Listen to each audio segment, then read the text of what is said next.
director of Phantom Limb, Mr. Alex Grigg.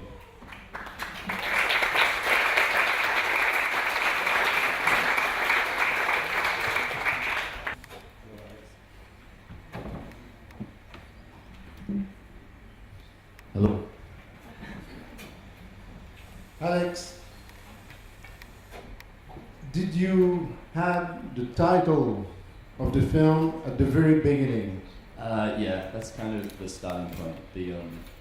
I work in a group called the Late Night Work Club, and we had a theme for a bunch of short films, and the theme was ghost stories. And I don't know, I thought that ghost stories was a bit of a, I don't know, it tends itself towards horror or, yeah, just a specific sort of genre.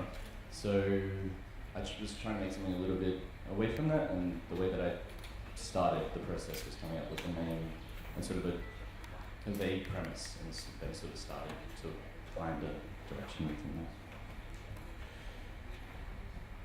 I would like to know, did you read a paper or something? Did you saw a documentary about the Phantom Limb? Its concept? Yeah, I think I'd seen it for like several years before, just in the periphery of things that I would read, and it seemed interesting. And then there was also a record by the Shins from the States called, I think it was called Phantom Limb. That wasn't a direct inspiration, but it definitely alerted me to the idea of it several years ago. And then when I thought of the idea, I watched a lot of documentaries about it to make sure I wasn't being disrespectful, even though it's not really about that specific condition, really. I didn't want to be disrespectful to people who actually have it, I guess. Yeah.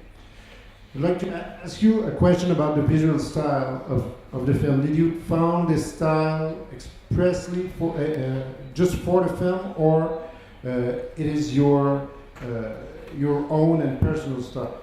That's an interesting question.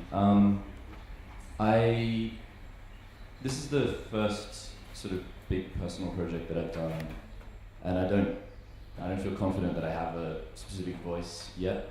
But I started by writing a story because that's the first time I've ever sort of written a full story, and I did that visually with storyboards and an animatic, and just sort of cut it together and slowly found a story there.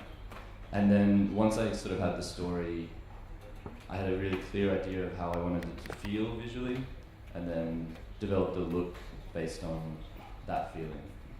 And also I set up a few rules. So like one of the things I wanted to do was take away as many elements as I could while keeping an atmosphere. Mm-hmm. So that was definitely a rule that I set up very early on. So to make things as minimal. And I guess maybe that's like to do with the story as well, taking something away to tell a story about something that's not there, I guess. Yeah. Question venant de la salle maintenant.